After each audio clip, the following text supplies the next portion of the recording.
Como é que estão as coisas aí com vocês? Hoje aqui em Curitiba está bastante frio. Nós vamos estar hoje aqui com um convidado fantástico aqui, que é o Charleston Dômico, e vai falar sobre a importância, sobre a questão do vinho, né? Tá? Já pensou saber mais sobre vinho? Vai ser muito bacana, tá? Oi, Aline, tudo bem? Tô chamando aqui. Hoje o tema vai ser bacana, hein, Aline? Vamos lá, vamos lá. Vamos ver.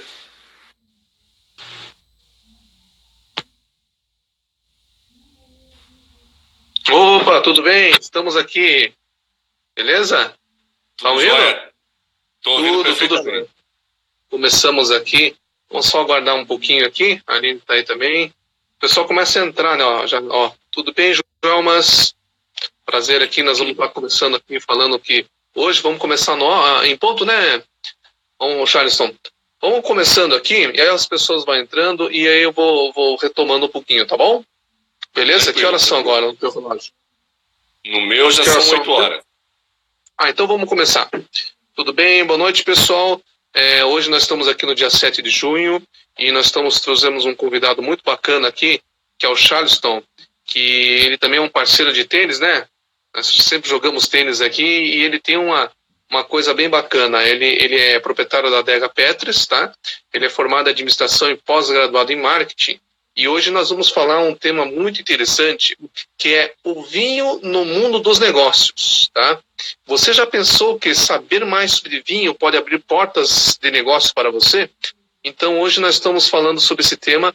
É um tema que vocês ficam em minha vontade para poder perguntar, né? E para poder assim, a gente poder tirar as dúvidas, etc, né? Bom, vamos primeiro o seguinte, a gente quer ouvir um pouco de você, Charleston, como é que foi o seu primeiro contato com o vinho? Me diz assim, conta um pouquinho da sua história. Ô, Mica, tudo bem? Como é que está? Fique atento que hoje vai ter bem bacana, hein? O Charleston entende muito bem de vinho, tá? E agora em Curitiba que tá frio, então é uma boa pedida, né? O clima está perfeito para o vinho.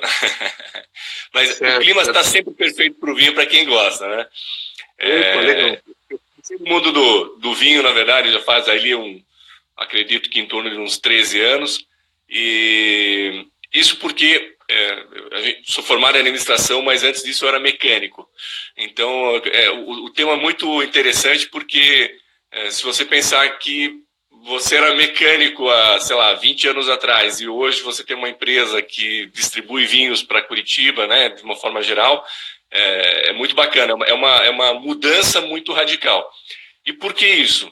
Claro, vem um pouco da paixão pelo vinho, que a gente vai criando com o tempo isso. E o meu primeiro contato com o vinho foi logo que eu tinha casado quando eu casei com a minha esposa, a gente fez uma viagem no Rio Grande do Sul e começamos a visitar algumas vinícolas. Ali que despertou o primeiro clique de falar, poxa, esse aqui é um mundo bacana, um mundo legal, conheço muito pouco e quero conhecer mais. Quando a gente fala dessa questão, entrando um pouquinho, né, que a gente falou dessa questão do mercado, de repente você conhecer um pouco mais isso, te ajudar no teu trabalho, no teu relacionamento, às vezes, na empresa. É muito comum você ver, às vezes, em grandes empresas, uma pessoa de um nível, por exemplo, de analista, e senta na mesa do diretor. E aí o pessoal olha e fala, poxa, como é que essa pessoa chegou, né? Como é que teve esse contato tão direto que parece que são amigos? Na verdade, muitas vezes, não só o vinho, mas muitas vezes é o hobby que as pessoas têm em comum, e o vinho começou, no meu caso, começou como hobby e virou profissão. Negócio, né? Legal. Me diga uma coisa, a gente assim, por exemplo, eu não sou uma pessoa expert em vinho, né? Quando tomo vinho, etc. Mas deve ter algumas perguntas assim que normalmente as pessoas fazem para o vinho, né? E você que está assistindo a gente também, fique bem à vontade de fazer perguntas que é bem bacana. Quais são as principais perguntas que um leigo fala sobre o vinho, hein? O que você pode falar? São muitas, assim. Mas começa normalmente assim, qual o melhor vinho do mundo? E essa é uma pergunta sem resposta. Porque é comum perguntar qual o melhor carro do mundo. Depende do teu gosto, depende se você quer... tem gente que gosta só dos vinhos encorpados. Normalmente você encontra isso muito no Chile, na Argentina, os vinhos, né, do Novo Mundo que a gente fala. Ou qual o vinho mais caro do mundo? Também é uma pergunta difícil, porque todo ano acontecem leilões que superam todas as expectativas. Esse ano, no final do ano passado, a Sotheby's vendeu um vinho relativamente raro por $300 mil, uma garrafa. E aí, se você me perguntasse esse vinho estava bom, era o Chateau Cheval Blanc, que é um Bordeaux, um vinho da região de Bordeaux, na França. Pode ser que sim, pode ser que não. Mas as pessoas compram pela raridade, pela expectativa de talvez ter esse vinho na sua adega, né? Muitas vezes até como enfeite e não propriamente para beber o vinho. Mas assim, perguntas são bastante recorrentes, né? Qual o vinho mais caro, qual o melhor vinho do mundo? Isso não existe. Então, a gente normalmente, quando perguntam esse tipo de coisa, a gente já sabe mais ou menos a resposta, porque não existe o melhor. Existem uma infinidade. O mundo do vinho, ele é infinito. Tanto no aprendizado... Pode falar. Só para concluir, tanto no aprendizado quanto você provar vinhos e conhecer regiões novas, é infinito. Você vai passar a vida inteira, não vai saber tudo e não vai conhecer tudo, mas dá para conhecer uma boa parcela que pode te ajudar no trabalho, pode te ajudar a conhecer novas pessoas, pessoas interessantes, porque normalmente o vinho carrega junto cultura. Então a gente vai falar de geografia, a gente vai falar de países, de regiões, de comida, né, principalmente, porque o vinho está sempre muito atrelado às comidas regionais, locais de cada país.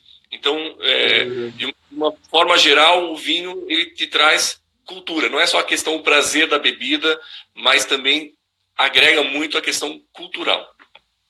Não, e outra coisa, você acabou de chegar de Portugal, né? Semana passada você estava lá, eu vi seus posts, né? Então, Portugal deve ter uns vinhos diferentes, né? É por região, como é que você...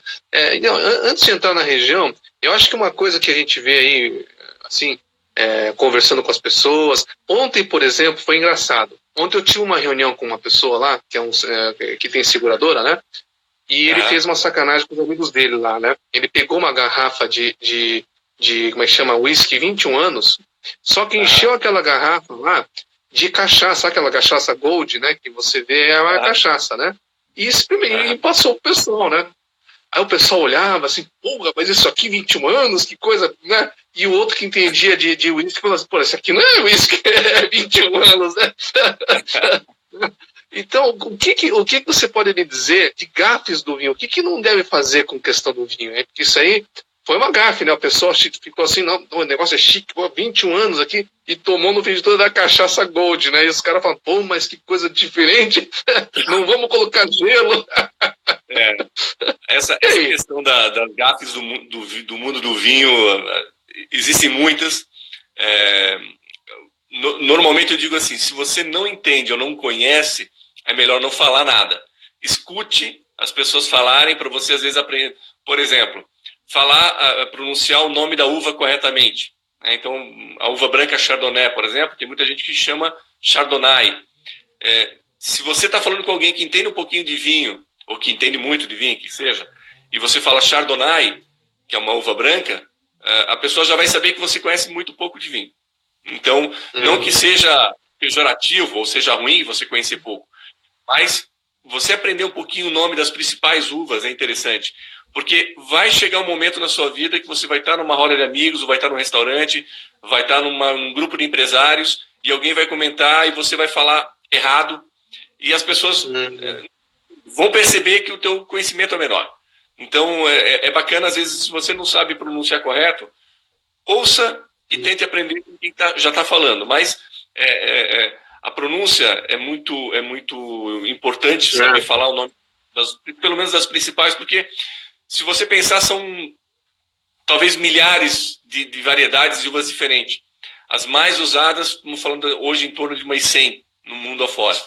Só Portugal tem 600 variedades diferentes plantadas. Então, muita coisa. Realmente é um mundo infinito. Mas aprender a falar a pronúncia correta já é bastante interessante. Uma coisa que acontece também com frequência para nós, assim, para quem já está no ramo, eu não diria como ofensa, mas é chato e de uma certa forma deselegante. Quando você vai para um evento, vai para uma degustação, às vezes as importadoras às vezes promovem degustações com vários vinhos, e a pessoa chega na mesa e chega assim, qual que é o seu vinho top? Qual que é o melhor? Ele quer tomar o melhor. Ele pode tomar o melhor, não tem, ele pagou por isso. Mas é deselegante com, às vezes, o produtor que está ali. O produtor muitas vezes vem com 5 rótulos, 6, 8 rótulos, que é isso. E chega alguém lá e fala, não, eu quero só tomar o top. Isso é extremamente deselegante quando você pensa do ponto de vista daquele momento, né? E normalmente, nesses eventos, tem muita gente ao redor. Então, assim, para mim é como se fosse uma gafe. É deselegante você fazer esse tipo de solicitação, né? Então, é importante que você pense um pouquinho, prove um ou prove o outro, para chegar no vinho mais caro. Isso quando a gente fala principalmente em vinhos, né? Onde você vai degustar vários vinhos. Agora, me diga uma coisa, eu fiquei uma dúvida agora. Por exemplo, quando você vai num restaurante lá, né, vai fazer uma média lá com um cliente, por exemplo, né? Isso é normal, né, no mundo de negócio. Você vai fazer um almoço, vem aqui, vamos almoçar, ou vamos comemorar, por exemplo, aqui um fechamento de negócio legal, né? E o cara vai lá, convida lá o cliente num restaurante top e vai chegar lá e ele pede o vinho. Aí vai vir o garçom, tá? Aí sempre tem aquele, como é que chama? Aquela etiqueta, né? O cara abre, aí ele faz aquele negócio e passa para você. Por que você tem que ficar, né? Cheirando, olhando e tal, e aí você, não, ok, pode servir. Me explica um pouquinho isso aí, porque isso aqui pode ser que seja uma pergunta diferente, né? Mas é uma pergunta que acontece. E aí, o que eu faço? E se não for bom? O cara fala assim, não, peraí, volta, abre um outro. Como é que funciona esse negócio? Me compartilha aqui. Isso é totalmente aceitável, principalmente no restaurante. O serviço padrão você pedir o vinho, seja o garçom ou o sommelier, ele vai abrir o vinho, vai te mostrar a garrafa. Inclusive, eu só vou fazer um parênteses rapidinho.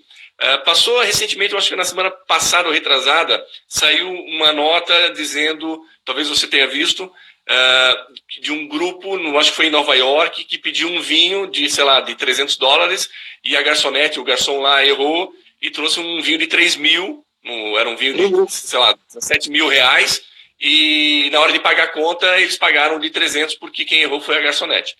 Isso é muito incomum, é muito estranho. Por quê?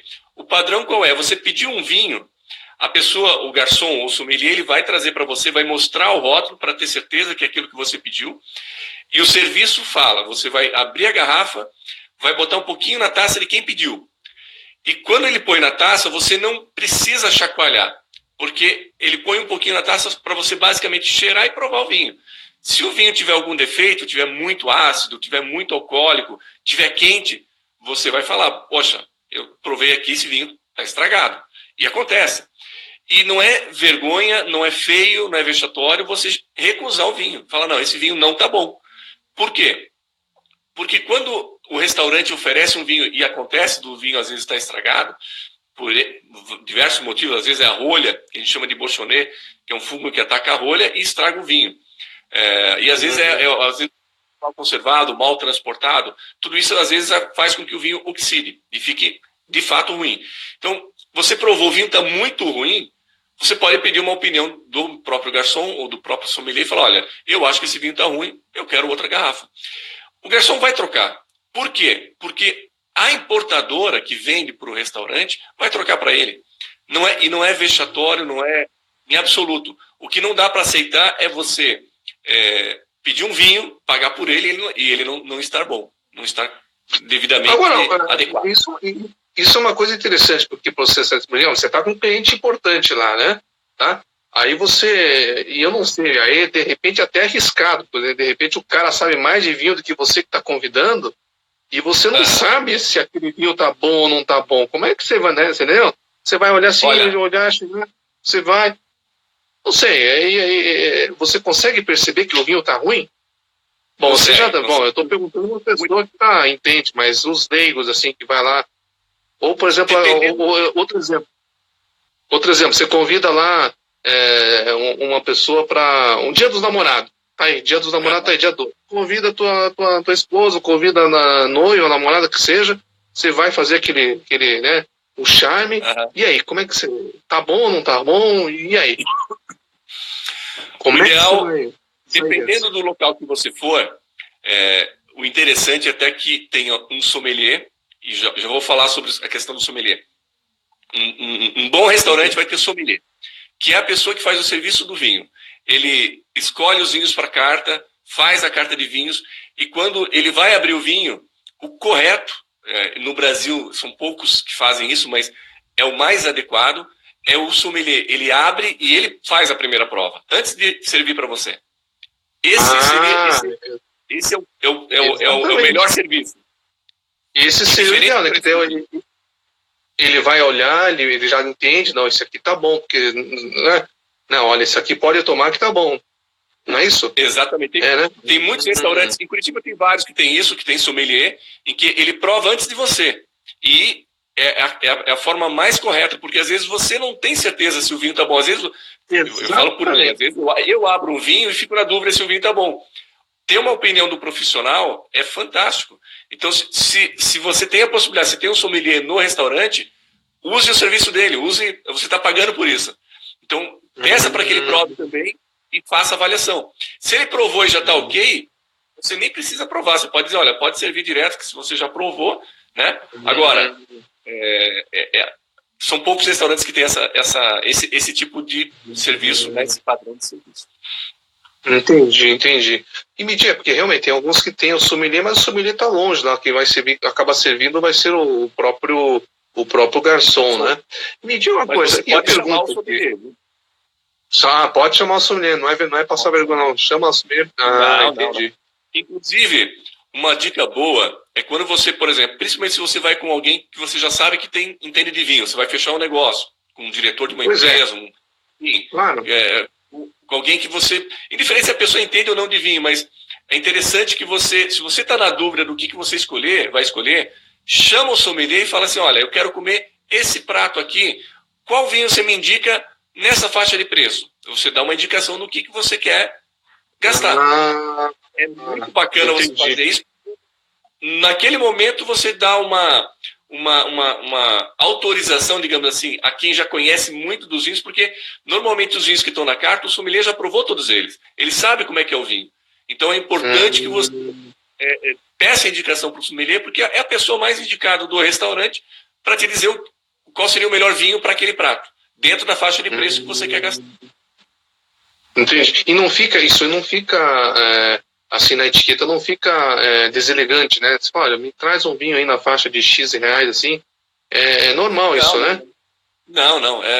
O que é bacana é você falar, olha, eu quero comer, sei lá, vou comer um bife de chorizo com acompanhamento, sei lá, de batatas, e você pode dar essa indicação para ele, não só a questão do preço, mas falar, olha, eu queria um vinho não tão encorpado, ou um vinho com menos madeira, menos barrica, ou com mais barrica, dependendo do teu gosto. Você pode dar essa indicação, eu quero um vinho mais leve, eu quero um vinho mais antigo. São coisas que você pode dar essa indicação para o sommelier, que ele vai saber te dizer exatamente qual é o melhor vinho dentro daquilo que você está querendo. Entendi. E me diga uma coisa, no teu ponto de vista, porque eu sei que você atende muito o mercado mais sofisticado, né? A gente começou a conhecer e tal, eu fiquei impressionado que, tem gente que compra e é normal, né? A gente está ainda iniciando, o pessoal compra lá vinhos acima de 500 reais, 1.000 reais, você também comentou um vinho de 10 mil reais, porque, um vinho de 10 mil reais aqui em Curitiba, né? Não é em São Paulo, é aqui em Curitiba. E me diga uma coisa, e por que é importante saber um pouco de vinho nesse mundo da gente dos negócios? Me conta um pouquinho, por que você acha que a tua perspectiva, assim, por que é importante? Isso quebra barreiras? Como é que você vê isso? Eu acho que o principal fator do vinho, quando você começa a entender um pouco mais, é claro que se você tomar só um vinho de 30 reais, é difícil você ter uma conversa com alguém que toma um vinho mais caro. Mas eu vou te falar assim, se você toma um vinho de 100 reais, de 200, eventualmente, eu não estou falando que você tem que tomar isso todo dia, você começa a conhecer um pouco mais do vinho, você começa a se interessar mais pelo vinho, e a chance de você encontrar pessoas que bebem vinhos muito caros, você vai esbarrar com essas pessoas. A questão não é de ter ou não ter dinheiro, é ter o gosto pelo vinho. Então, você conhece pessoas que você jamais teria contato se não fosse pelo vinho. Porque o vinho automático, ele traz cultura, ele tem a questão da sofisticação. Então, para mim, o principal motivador, o principal que te direciona a ter contatos com pessoas que eu diria assim, com o mesmo interesse que você, mas que muitas vezes pode te ajudar num futuro próximo, é muito grande. Mas uma questão de amizade, não é porque você toma um vinho de 100 e o cara toma um vinho de 1000, mas você acaba tendo amizade com essas pessoas e é um mercado fechado, é um mercado que você não teria contato com essas pessoas jamais, se não fosse talvez pelo vinho, talvez pelo golfe, talvez pelo tênis, né? É um nicho, é interessante. São nichos que conseguem digamos assim, te colocar em contato com pessoas que você não encontraria ou você não teria acesso por outra forma. Momento. Entendi. Bom, pessoal que está entrando agora aqui, hoje nós estamos falando sobre vinho no mundo dos negócios, né, com Charleston, né, que ele tem uma adega, né, e a gente está batendo um papo sobre essa questão. Então, se vocês que estão assistindo aí tiverem alguma dúvida, aproveita o momento, que é um momento bem bacana, né? Me diga outra coisa, Charleston. O tamanho da garrafa influencia no vinho? Como é que é? Porque a gente vê, né, aqueles vinhos mais... Parece que a garrafa, né, não sei, dá uma imponência, assim, né? Como é que você vê isso, hein? Tem uma influência diretamente proporcional com a qualidade ou não? Como é que é? Não existe uma regra clara. Mas, assim, normalmente as garrafas mais pesadas, elas tendem a colocar vinhos um pouco mais caros e um pouco melhores. Não quer dizer que você vai comprar um vinho desse e vai gostar. Aí que está o detalhe. O tamanho da garrafa é basicamente marketing. Nada além disso. Marketing. Olha, acabou de entrar uma pessoa fantástica, o Fabrício Lacerda. Ô, Fabrício, tudo bem? Nós estamos fazendo aqui uma live aí com uma pessoa fantástica aqui com o Charleston. E fique à vontade de perguntar, porque nós vamos fechar bons negócios, nós vamos ter que convidar aqui clientes para pegar aquele vinho, né? O Charleston, ele é um dos sócios aqui no outro empreendimento. Então vamos aprender aqui com o mestre aqui, né? Então você está falando sobre a garrafa, né? A garrafa, o tamanho da garrafa. Eu até estou com uma garrafa aqui. Normalmente esse fundo da garrafa, tem muita gente que fala que quanto mais fundo, melhor. Isso é mito, isso não existe. Só para te dar um outro exemplo. Essa aqui é uma das champanhes mais ícones de champanhe, né, da França. Chama Cristal. Detalhe, ela não tem fundo, ela é reta, completamente. Ela é reta? Olha só. Ela é reta e a garrafa é transparente. Por quê? Quem desenvolveu e solicitou esse tipo de garrafa foi um czar, e ele queria a garrafa, na verdade, transparente, para ver se não tinha veneno, se não tinha alguma coisa assim, diferente do que deveria ser o champanhe. E o que acontece? Quando você tinha o fundo da garrafa, muitas vezes o veneno ficava escondido nessa borda, né? E para isso ele teve que fazer uma garrafa reta com um fundo mais largo. Então, o fundo dessa garrafa, ele é grosso da espessura de um dedo, diferente de todas as outras. Então, hoje isso aqui hoje é marketing, né? Então, o furo no fundo da garrafa é marketing. O tamanho, o peso da garrafa é marketing. Não vai influenciar o vinho ficar melhor ou pior, absolutamente. Entendi. Agora, a questão da rolha é uma questão importante, né? Porque eu pessoalmente tenho dúvida também. Por exemplo, você abre um vinho, né? E aqui em casa não se toma. Tipo assim, mais eu que tomo vinho. Então, pegar uma garrafa grande, se eu tomar inteira, eu fico. Eu durmo e caio aqui, né? Então eu tomo uma taça, 2 taças e depois eu fecho, né? Tá, e aí vai a rolha, certo? Aí como é que a gente deve proceder? A gente pode colocar na geladeira ou deixa fora? Se é vinho tinto, deixa fora? Como é que ou deixa inclinado? assim, como é que a gente deve se portar? Vamos lá. Nós temos diversos tipos de fechamento de garrafa. Então, se você estamos falando de, por exemplo, vamos falar da primeira que hoje vem crescendo a utilização, que é a tampa de rosca, que é a screw cap. A tampa de rosca foi desenvolvida primeiramente na Austrália, há uns 30 anos atrás. Eles que começaram com essa onda e que pegou hoje geral. Inclusive na França, na Itália, em Portugal, você encontra uma infinidade de vinhos com a tampa de rosca. Para que serve a tampa de rosca? Para vinho que você vai tomar com 2 anos, 3 anos, 4 anos. Eu tomei já vinho australiano com 10 anos, perfeito, não teve nenhum problema, nenhum defeito por causa disso. A rosca é aquele que se abre sozinho assim, é isso que você está dizendo ou não? Exatamente. Então, vamos falar um pouquinho de número. Eu diria que 95% dos vinhos que a gente vende, que eu vendo pelo menos, serão consumidos ou na semana ou no mês. São poucas pessoas que compram vinho para guardar 10 anos, por exemplo. A maioria compra para tomar na sequência. Então, se ela tem tampa de vidro, que também vidro é muito usado, rolha de cortiça ou rolha de plástico, que eventualmente tem as rolhas sintéticas, de uma forma geral, são vinhos para você tomar, né? Você comprou e vai tomar na semana, vai tomar no mês, vai tomar no ano.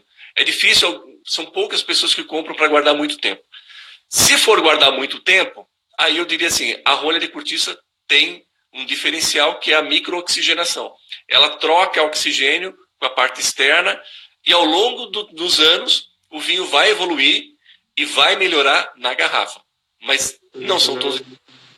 Vamos falar assim, estamos falando de vinho de 300, 400, 500 reais para cima. Até 200, 300 reais. São vinhos que você vai comprar e vai tomar no ano ou em 2 anos. E tipo da rolha praticamente não vai influenciar no sabor do vinho. Agora um vinho um pouco mais, que fique mais tempo, aí a rolha seria, você está dizendo que seria o ideal. Agora o que eu estou dizendo é o seguinte, que nem o meu caso que eu dei o exemplo, o cara abre o vinho, né? Não toma tudo. E aí, o que eu faço?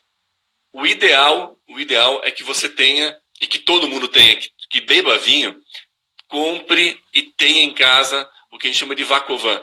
É uma cápsula que você põe na tampa da garrafa e que você tira com uma bombinha a vácuo o ar de dentro da garrafa. O que estraga o vinho depois que você abre? É o oxigênio. É o oxigênio que faz o vinho oxidar mais rapidamente. Uma outra solução é muita gente tem isso em casa e utiliza esse método, compra, por exemplo, uma meia garrafa, 375 ml, então ele consome aquele vinho, obviamente, e quando ele vai abrir uma garrafa grande, a primeira coisa, antes de beber, ele vai lá e enche a garrafa pequena e põe uma rolha. A partir do momento que você encheu a garrafa pequena e pôs uma rolha normal, não tem oxigênio. Não tem oxigênio, o vinho não vai oxidar. Ele pode permanecer ali 4 dias, 5 dias, uma semana, que vai ser o mesmo vinho. Diferente de você. Agora, se você, por exemplo, usa o Vacuum, que a gente chama, que é uma cápsula que você põe na ponta da garrafa e tira, né, bombeia e tira o oxigênio, 2 a 3 dias. Para vinho tinto. Mais do que isso, normalmente o vinho acaba oxidando. Vinho tinto, então 2 a 3 dias você tem que ficar. E você pode colocar na geladeira ou não? Pode. Se você morar numa região quente, coloque na geladeira e quando você for tomar, você vai tirar uma meia hora antes para chegar numa temperatura um pouco mais desejada. Não é bom, no caso o vinho tinto gelado você não sente nada. Então o vinho tinto ele precisa estar na temperatura certa, que é no máximo 18 graus. A grande maioria dos vinhos é 18 graus, é o limite.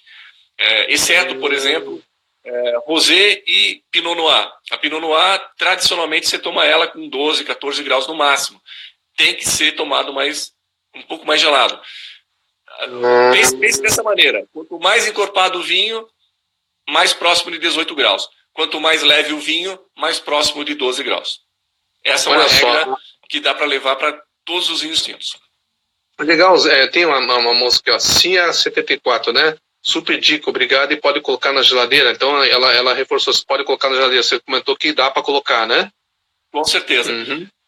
Por exemplo, nessa última semana que a gente está com praticamente 20 graus de máxima, não tem necessidade. Você tira o ar de dentro da garrafa, põe, né, essa cápsula que te permite fazer isso, de tirar o ar, o oxigênio, deixa lá em cima da pia, na mesa, em qualquer lugar que ficar em casa, vai estar no máximo 20 graus, está excelente, não precisa mais do que isso. O que pode acontecer? Numa região um pouco mais quente, você está numa temperatura de, sei lá, 23, 24 graus.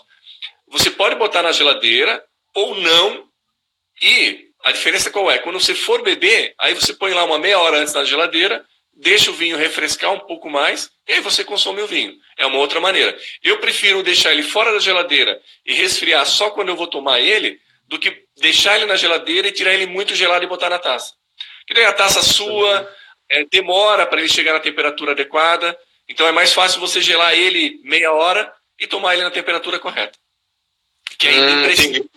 O vinho na temperatura certa. Eu achei legal essa tua dica de, por exemplo, a garrafa grande, de aquelas grandes, né, de 600 ml, você comprar uma garrafa menor, você abre o vinho, já coloca ali, porque daí já não vai oxigenar tanto, e você mete a rolha, né? Deixa separado, você sabe que não vai tomar, né? Então, quer dizer, menos oxigênio, a ideia é essa, né? Teve menos oxigênio e você não oxidou tanto. O importante é não ter o oxigênio, porque é o oxigênio que oxida o vinho. No caso de vinho branco, normalmente, se você não bebeu ele inteiro, que não seja vinho branco de sobremesa, vinho doce, se for vinho seco, no máximo o dia seguinte. São pouquíssimos vinhos que duram 2 dias sem oxidar muito mais do que você desejaria, digamos assim. Então é importante. Então, vinho branco já tem que abrir e tomar, né? É um pouco mais entendi. Agora, tem uma terceira situação. Tem uma terceira situação. Que são os vinhos do Porto. Vinho do Porto, tradicionalmente, eles... Deixa eu pegar um vinho aqui para mostrar. O vinho do Porto parece mais decoroso, né? Ele é porque ele tem mais açúcar. Por exemplo, aqui, ó, a gente tem um vinho do Porto, 1981. Tá? 1981 é um vinho que já está pronto para beber já faz algum tempo. Qual que é a questão do vinho do Porto quando você abre ele? Mais ou menos até umas 6 semanas ele se mantém. Por isso que às vezes você compra o vinho e junto vem uma rolinha pequena, porque você tira a rolha da garrafa e usa essa rolinha menor de cortiça. Mas não é que o vinho do Porto você pode deixar 6 meses. Ele vai oxidar igual qualquer outro vinho. Mas ele tem mais álcool, e o que permite, o que deixa, tem álcool, tem açúcar, que faz com que ele dure mais tempo depois de aberto. Mas eu diria assim, no máximo 6 semanas. Não mais do que isso. Entendi. Então quer dizer que mesmo o vinho do Porto parece meio licoroso, né, meio forte, né? Se não é para abrir, deixa fazer que nem uísque, né? Deixa lá, depois deixa largado lá. Tem isso aí. Olha só. Tem muita gente que não sabe disso e acaba tomando vinho ao longo de um ano. Depois de 6 meses o vinho está oxidado. E não tem o mesmo paladar que ele tem. Olha só. Uma outra coisa que acontece no mercado, eu digo que eu fiz uma... Olha, tem um aqui, ó. Como comprar um bom vinho espumante? Uma pergunta interessante.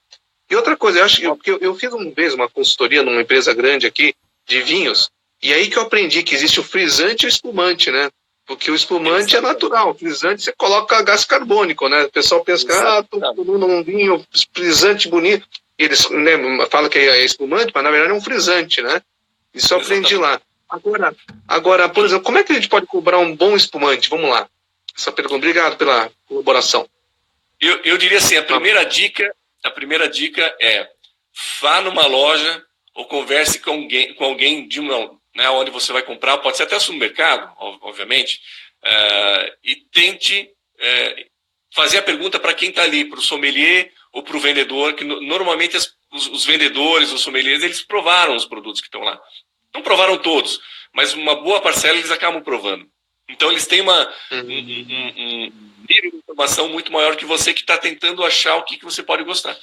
Como comprar um espumante nacional, por exemplo, vamos falar do Brasil, às vezes você pegar uma revista de vinho especializada pode te dar uma indicação. Não quer dizer que você pegar um vinho, por exemplo, premiado, pontuado, quer dizer que você vai gostar dele. Mas é um primeiro passo. Às vezes você não sei nada de vinho, mas eu quero comprar um que, eu quero gostar do vinho.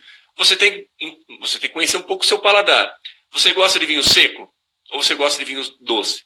Ou você gosta do vinho meio doce? São perguntas que você tem que fazer para dar essa indicação para o vendedor, dar uma indicação para quem está te atendendo, né, para poder te indicar o melhor produto. Tem gente que gosta só de moscatel, que é doce. Eu adoro moscatel. Então, é verdade. Os moscatéis normalmente têm 60 gramas de açúcar por litro. São extremamente olha doces. Só. Doces, né? Uma outra coisa, né, e quando você fala, por exemplo, o vinho Brut, ele vai até 15 ou 20 gramas, até 15 gramas normalmente, entre 8 e 15 gramas de açúcar por litro. Então, por que ele é Brut? Porque ele tem menos açúcar. Esse açúcar no espumante é diferente do vinho, porque no espumante o açúcar ele é adicionado com licor de expedição, que é uma, digamos assim, eles pegam sacarose com um pouco do espumante, fazem uma mistura proporcional e adicionam garrafa por garrafa. Então, quem define isso é o enólogo, quem faz o vinho. Então, ele vai dizer se o vinho é natur, ou seja, não é adicionado nada de açúcar ou licor de expedição, ou ele é brut, ou ele é demi-sec, ou ele é dry. Cada denominação tem um nível de açúcar e quem determina isso é o enólogo, que ele sabe o que ele quer fazer com aquele produto. Agora, como eu vou comprar? Como eu comprar? Precisa fazer um pouquinho de pergunta para você mesmo e, obviamente, para a pessoa que está te atendendo. Saber quanto que você quer gastar por garrafa. Porque não existe milagre. Gente, não existe milagre no mundo do vinho. Eu quero tomar o melhor vinho do mundo por R$50. Não existe. Né? Não existe. Preço da qualidade do produto. Não existe milagre mesmo, né? Até achei interessante essa pergunta da moça lá. Moça, né? Deixa eu ver. É o CIA 74, isso. Que eu lembro quando eu fui lá em Bento Gonçalves, né? A gente foi naquelas... Até fui naquela, como é que chama? Né, esqueci agora o nome da vinícola. Que o espumante ele vai virando, tem que ficar virando, né? Para decantar, né? Aí vai ficando tempo, vai virando para decantar, né? Achei, dá um trabalho aquilo ali, né? Tem que ficar virando.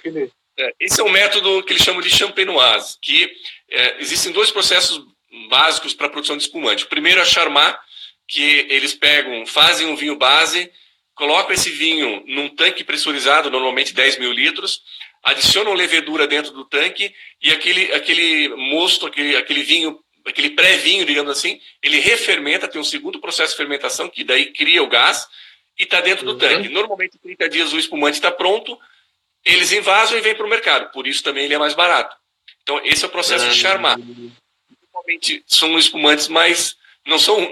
Não quer dizer que são ruins, são mais simples, né? São mais baratos. Com mais frequência, ou quer gastar menos, o charmat é uma indicação. Como é que eu sei se um espumante é charmat? Normalmente, se não está escrito 3 palavrinhas no rótulo, ele é charmat. Então, se ele não está escrito tradicional, se ele não está escrito champenoise ou clássico, ele é charmat.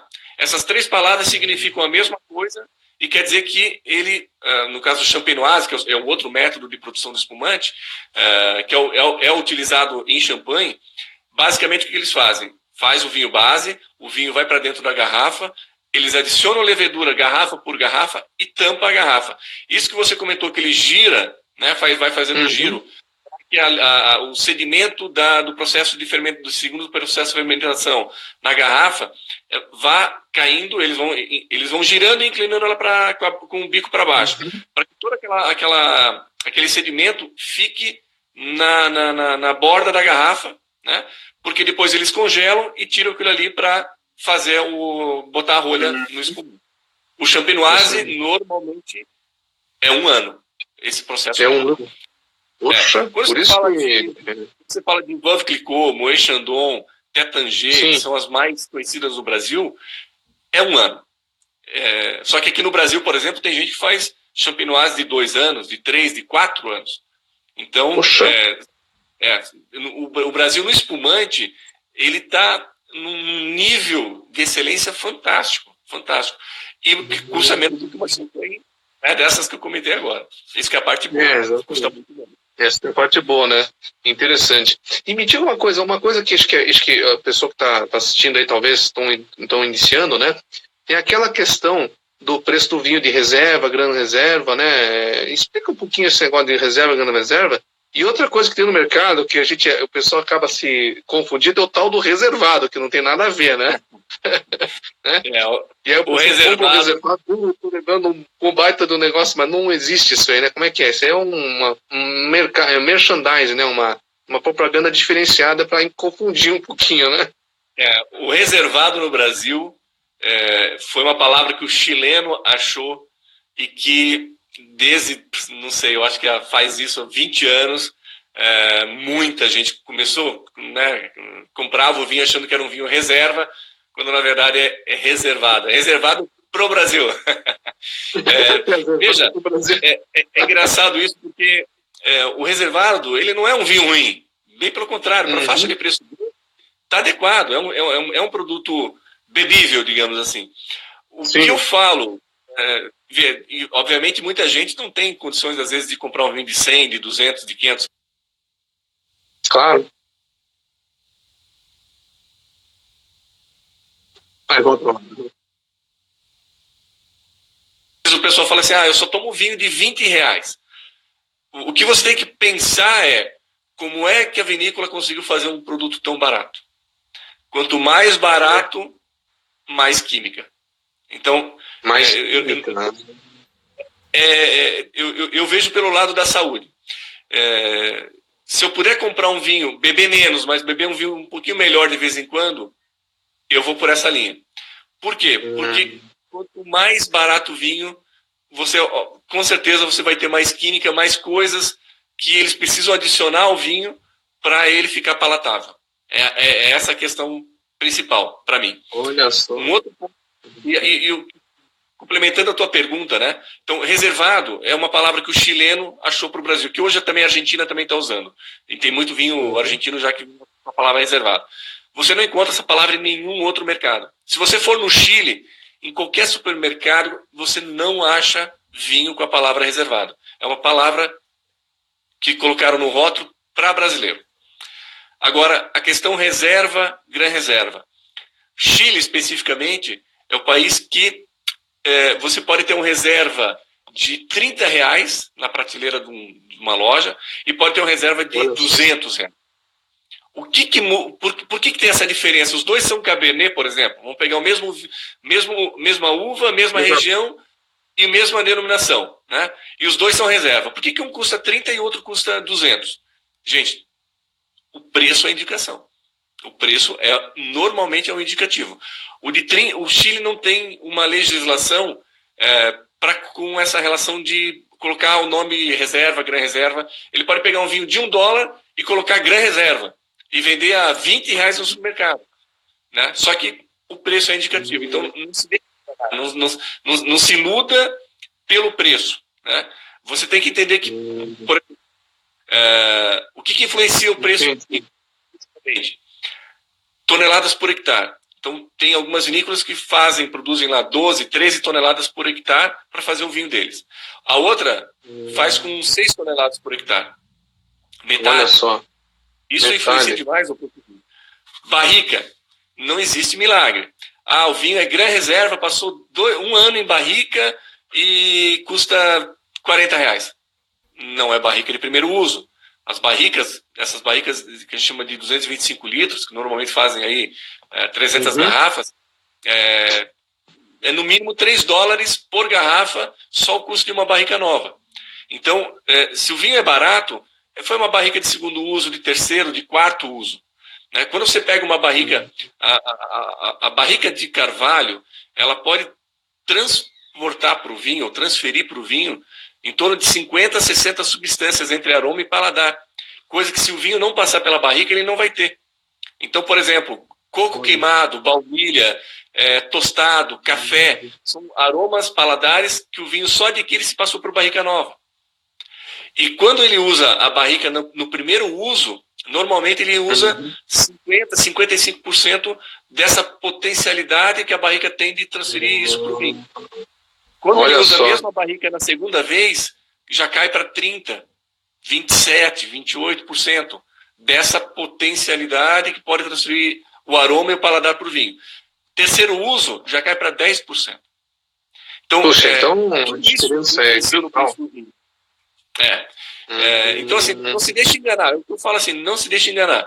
Você tem lá uma reserva de 30 e um de 100, o preço é um indicativo. Né? Então, assim, provavelmente produção menor, uva mais selecionada, barrica nova, em detrimento da barrica de segundo, terceiro uso. Novamente, não quer dizer que o vinho é melhor ou pior, mas provavelmente o de 100 tende a ser um pouco melhor do que o de 30. Sim, entendi.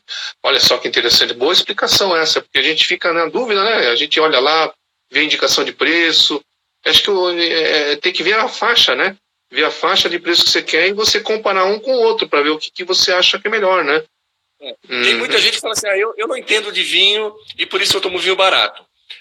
Eu te garanto que se você comprar um vinho de 30, um de 80 e um de 150, da mesma uva, do mesmo país, você vai perceber a diferença.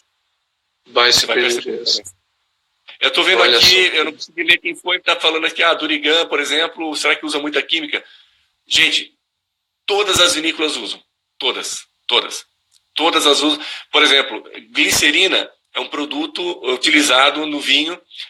Tem gente que usa para quê? Para deixar o vinho mais denso. A glicerina, olha só. Às vezes tem um vinho ralo, né, e é permitido, é uma substância permitida. Eu não estou falando que usam substâncias que não são permitidas. São permitidas. Mas às vezes mascaram, né, o vinho real. Então o produtor fez um vinho, o vinho está meio ralinho, ele adiciona um pouquinho de glicerina, dá uma mascarada, adiciona, ele chama de pasta de tanino. Né? Então é um pozinho que eles adicionam no vinho e parece que ele tem um pouco mais de tanino do que deveria ter. Então, assim, tudo isso acaba mudando um pouquinho o vinho, né? Mas eu confesso que eu não me preocupo tanto com como o vinho foi feito, mas é o preço do vinho em relação àquilo que eu estou provando. Né? Isso é imprescindível. Então, um vinho de R$100, ele tem que ser bom. Né? Se for pagar R$100 no café do vinho e ele ser ruim, poxa, aí essa é a parte chata. E pode acontecer. Entendi. Bom, Charleson, nós estamos aqui já quase finalizando aqui nossa live aqui, já até passamos um pouquinho, né, 40 minutos. Eu gostaria de fazer uma pergunta para você, assim, o que você recomendaria às pessoas que estão assistindo, às pessoas que querem conhecer um pouco mais? Qual seria o primeiro passo? Quais seriam as 3 principais dicas que você daria para a gente poder finalizar essa nossa live? Depois eu gostaria que você deixasse aí o telefone de contato para eventuais pessoas que estão interessadas, né? O Charleson, ele faz um trabalho muito legal, muito assim, como é que chama? Segmentado, né? E ele entrega, né, na residência, quando você precisar de uma urgência aí, né? É só ligar para ele, né? Que nem médico. 24 horas por dia. Tá? A loja, a gente só atende com horário marcado. Eu não tenho a loja aberta para o varejo, talvez as pessoas não saibam disso. É um modelo de negócio um pouco diferente. Se você quer vir na loja, a gente tem o showroom, mas o atendimento, né, a gente acaba fazendo muito por telefone. Sim. Mas se a pessoa quer vir, a gente também atende com hora marcada, que facilita para todo mundo. 3 dicas importantes. Quer aprender mais sobre vinho? Primeira delas, viaje para a região produtora. Vá visitar a vinícola. E não precisa ser no exterior, pode aqui no Brasil. Né? Tem muita coisa. Tem as vinícolas aqui ao entorno de Curitiba, Franco-Italiana, aqui em Colombo, é muito bacana. Faz uns vinhos legais. A Franco-Italiana, Legado, tem a Araucária, tem a Cave de Pedra em Piraquara, que guarda os espumantes e tem uma caverna, digamos assim, era o antigo túnel de trem que passava o trem antigamente, onde eles estocam ali os espumantes. Vá visitar, vá conversar com essas pessoas que entendem de vinho, que é um primeiro contato, mas que você pode começar a tirar suas dúvidas. Segundo ponto, leia sobre vinho, compre eventualmente alguma revista que você possa ler alguma coisa sobre vinho para se atualizar. Né? Uma outra coisa, viaje, né? Eu estava comentando, não precisa ser só aqui ao redor de Curitiba, mas vá para a Europa se você tem condições de fazer isso. Participe de degustações. Né? Muitos dos restaurantes de Curitiba fazem isso com muita frequência. Todo mês tem evento. Muitas importadoras de vinhos e lojas, às vezes, fazem degustação. Puxa, nesse final de semana a gente vai ter degustação na loja. vai lá, prove, né? Compre uma garrafa se você gostar. Se você não gostar, você não tem a obrigação de comprar, mas converse com as pessoas, porque se você não entende nada, a forma mais direta é você começar a ter contato com as pessoas que trabalham com vinho. Então, participar de degustação. Quando tem evento de degustação de importador especificamente, é a melhor situação, porque você tem lá, às vezes, 20 produtores de regiões diferentes, com estilos diferentes, em que você pode provar todos. Quando eu falo provar, gente, não é beber todo o vinho. E isso não é deselegante. Nesses eventos sempre tem um baldinho, você põe o vinho na boca, prova ele na boca, nariz, cospe o vinho. Porque se você for provar 100 vinhos numa noite... Você fica tonto aqui de Uber. Você faz de Uber, né? Nem o Uber vai te aguentar depois. Ó, tem uma pergunta interessante aqui, ó, da Esther. Tudo bem, Esther? Você da onde que você é? Daqui, de Curitiba? Ó, é o seguinte aqui, ela sou leiga no assunto. O que é considerado um vinho ruim? Puxa, isso é uma pergunta interessante, hein? Depende do paladar ou aquele que dá dor de cabeça no dia seguinte? Tem normalmente dor de cabeça. O que eu ia comentar com vocês, vou só fazer mais um parênteses aqui, Frank. Às vezes as pessoas tomam um vinho suave, gostam do vinho suave no Brasil. É muito comum, né? Que são os mais baratos. Pense que uma garrafa de vinho tinto suave tem pelo menos 60 gramas de açúcar por litro. Então é uma Coca-Cola. Você acha que você está tomando um vinho que faz bem para a saúde, quando na verdade você está se entupindo de açúcar. Então, assim, tente migrar para o vinho seco, por mais que você goste do doce. Talvez você não vá gostar nunca do seco, pode acontecer. Mas tente fazer a migração, porque o vinho suave, ele tem muito açúcar no Brasil. Muito açúcar. O que é um vinho ruim? Gente, vinho ruim é indiferente do preço. Botou o vinho na boca, amarrou, arranhou a garganta, tá ácido, é vinho ruim. Isso você encontra em qualquer faixa de preço. Infelizmente, às vezes você pega um vinho de R$500 que pode estar estragado. E você vai botar na boca, não está prazeroso, não tá, ele queima a garganta quando você toma. Tem que pensar o seguinte também, temperatura do serviço pode influenciar nisso. Então, às vezes você está num dia de verão quente, você vai tomar um vinho tinto com 14 graus de teor alcoólico e ele passa rasgando, queimando